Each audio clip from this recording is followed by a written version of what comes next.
नमस्कार दोस्तों, मैं ए.के. महेश्वरी एक बार फिर से उत्तमांश आईएएस में आपका बहुत बहुत स्वागत करता हूं। दोस्तों, मैं आपको बता दूं, द्वितीय विश्व युद्ध का मैं सीरीज चला रहा हूं और यह लेक्चर नंबर 12 है। इससे पहले उत्तमांश आईएएस यूट्यूब चैनल पे ऑलरेडी 1 to 12 द्वितीय विश्व युद्ध का वीडियो डाला जा चुका है। दोस्तों, यदि आप इस चैनल पे नए हो तो आप पहले पीछे वाले वीडियो को आप देख लीजिए, ताकि आपको यह पार्ट नंबर 2 समझने में बहुत ही बेनिफिशियल होगी। दोस्तों, यहाँ पर जो पार्ट 12 है, इस पार्ट 12 से पहले मैं आपको कल जो वीडियो पार्ट 11 बनाकर डाला था, उसका कुछ पार्ट बच गया था। मैं उसे इसमें इंक्लूड कर देता हूं और उसे आप उस पार्ट में जोड़ लीजिएगा।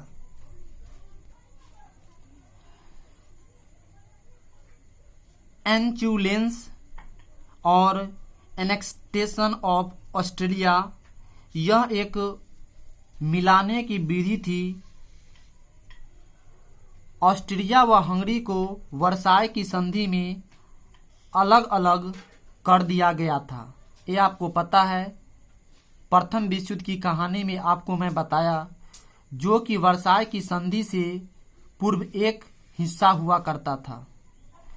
कौन? तो ऑस्ट्रिया और हंगरी जो था, यह ऑस्ट्रिया और हंगरी जर्मनी का एक, समझिए तो, भाई हुआ करता था। लेकिन जैसे ही प्रथम विश्व युद्ध हुआ, मित्र राष्ट्रों ने इसे नीचा दिखाकर ऑस्ट्रिया और हंगरी को 2 पार्ट में बांटकर 2 राष्ट्र बना दिया। जैसे हिटलर पावर में आया, दोनों को आपस में मिला लिया।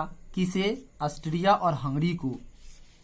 जिससे ब्रिटेन व फ्रांस की स्थिति गंभीर होने लगी। सोचने लगा कि यह क्या करके मानेगा। मतलब कि मोटा मोटी अगर देखा जाए तो ब्रिटेन को और फ्रांस को डर सताने लगा कि हिटलर जो इतना पावरफुल बनते जा रहा है, कहीं मुझ पे भी हमला करके मेरे राष्ट्र को हथिया न ले, और लास्ट में यह करता ही है। मार्च 1939 में जर्मनी ने चेकोस्लोवाकिया को कब्जे में ले लिया और अब भी ब्रिटेन फ्रांस चुप्पी साधे हुए था। ऑब्वियसली सी बात है दोस्तों, कि यदि जो व्यक्ति पहले अगर गलत कर रखा है और गलत जिस पर किया है, वह व्यक्ति कुछ टाइम के बाद अगर पावरफुल हो जाता है, तो गलत करने वाला व्यक्ति गौन हो ही जाता है। यहाँ पर यही स्थिति ब्रिटेन और फ्रांस को हो रखा है। मार्च में ही एक रहस्यमय संधि हो जाती है। यही संधि ब्रिटेन व फ्रांस को चुप करा देता है। किससे किसके बीच? तो जर्मनी के बीच और रसिया थी, यूएसएस के बीच। और आपको पता है कि प्रथम विश्व युद्ध में जो रसिया था, वह मित्र राष्ट्र की ओर, अलायंस पावर की ओर से लड़ रहा था। लेकिन इस समय जो USSR, union Soviet socialist Republic, Germany से एक ट्रीटी कर लेती है। संधि का नाम मोल्टोव की संधि, यूएसएसआर के विदेश मंत्री के साथ, और रिबेंट्रोप की संधि, जर्मनी की विदेश मंत्री। मीन्स देखा जाए तो मोल्टोव और रिबेंट्रोप की संधि यूएसएस और जर्मनी के बीच हुआ था। और इसी के संधि के थ्रू इस दोनों देश ने पोलैंड पर आक्रमण करता है। कैसे? इन दोनों के साथ एक रहस्यमय संधि हुई। यूएसएसआर तो ब्रिटेन के साथ था, परंतु गुप्त रूप से जर्मनी से संधि कर ली, अगर तुम पोलैंड पर कब्जा पाओगे तो मैं भी तुम्हारा साथ दूंगा। किसने बोला? तो यह यूएसएसआर वालों ने बोला। तो 1 सितंबर 1939 में जर्मनी ने पोलैंड पर आक्रमण किया पूर्व की सीमा से, पश्चिमी की सीमा यहाँ होगा कि जो जर्मनी वह पश्चिम से आक्रमण करता है और रसिया पूरब से आक्रमण करता है। किस पे? तो पोलैंड पे। यूएसएस ने भी पश्चिमी सीमा से, पश्चिमी नहीं यहाँ पर पूर्वी होगा, पोलैंड पर धावा बोला और कब्जा में ले लिया। किसे? तो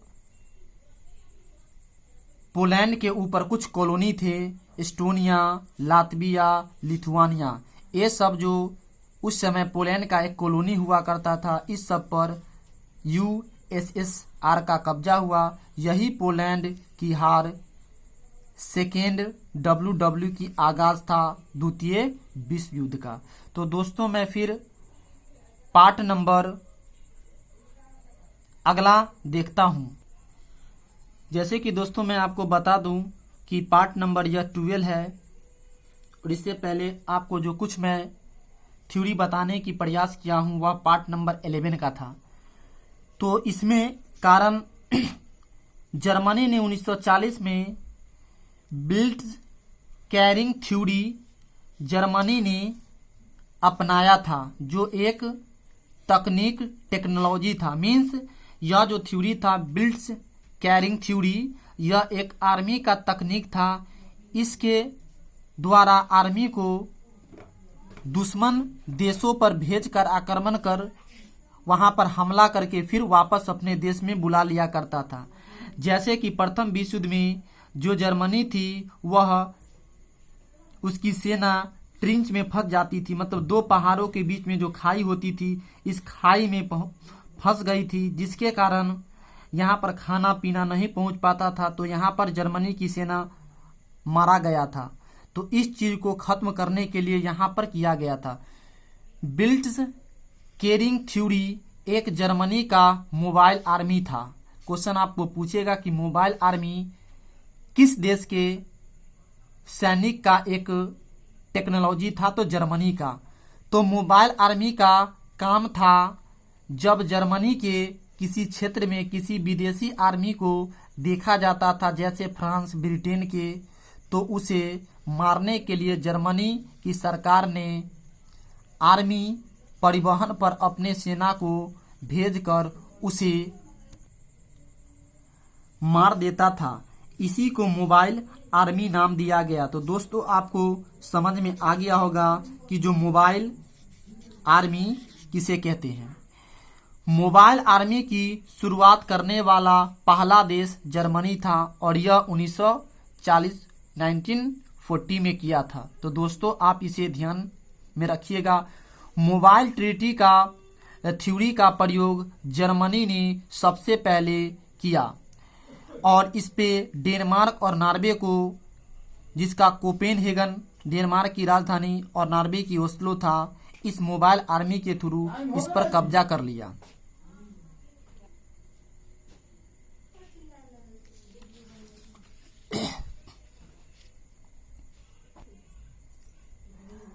उन्नीस 1940 में जर्मनी अब फैसला लिया कि क्यों न अब हम बेल्जियम को जीत ले, एवं जीत ही लिया।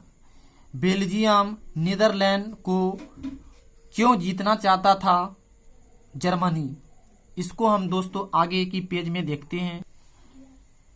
जैसे ही बेल्जियम नीदरलैंड को जर्मनी ने जीता, इन दोनों को जीतते ही फ्रांस को डर सताने लगा कि भाई रे भाई अब हम भी नहीं बच पाएंगे। और ऐसा ही हुआ कि धीरे धीरे फ्रांस की सत्ता को जर्मनी ने अपने गिरफ्त में ले लिया। 10 जून 1940 में फ्रांस पर हमला कर जर्मनी की सेना हमला बोल दिया और 14 जून 1940 तक होते होते फ्रांस को मात्र 4 दिनों में अपने काबू में कर लिया। दोस्तों आप इस बात से गेसिंग कर सकते हैं कि आर्मी की सेना कितनी पावरफुल रही होगी। चित्र के साथ 10 जून 1940 में जीता गया कुछ राज्य को हम देखते हैं। जैसे कि यहाँ पर दोस्तों आपको कुछ इमेज दिखाई दे रहा होगा कि यहाँ जर्मनी है, इसके जस्ट बायां में नीदरलैंड है, इसको भी जीता, बेल्जियम को भी जीता और फ्रांस को भी जीता और स्विट्जरलैंड को भी जीता। प्रथम विश्व युद्ध में दोस्तों मैं आपको बता दूं कि जैसे जर्मनी फ्रांस से लड़ने के लिए गया था, उसके बीच में बेल्जियम आया था। अब यहाँ पर बेल्जियम को भी इसका खामियाजा भुगतना पड़ा। तो इस तरह से जर्मनी ने इस फ्रांस को भी अपने कब्जा में ले लिया। इस युद्ध में जर्मनी को इटली ने भी साथ दिया था, जो कोलेप्स की संधि के तहत इटली ने जर्मनी का साथ दिया था। दोस्त आपसे क्वेश्चन पूछेगा कि किस संधि के तहत जर्मनी को इटली ने साथ दिया था, तो आपको ध्यान में रखना है कोलैप्स ट्रीटी के थ्रू। दोनों ने काम तमाम कर दिया फ्रांस का। अब आगे देखिए दोस्तों क्या होता है। जैसे ही फ्रांस पर कब्जा हुआ, ब्रिटेन को तिलमिला गया, ब्रिटेन को मिर्ची लगा कि अरे भाई अब यह मुझे भी नहीं छोड़ेगा। जैसे ही ब्रिटेन वॉर मार्केट में आया, मतलब कि ब्रिटेन जैसे ही जर्मनी से युद्ध करने आया, वैसे ही जर्मनी का खून खौल उठ गया कि अरे भाई तुम ही तो मेरे देश को बर्बाद करने वाले हो, सताने वाले हो, अब तुम कहाँ बच पाओगे।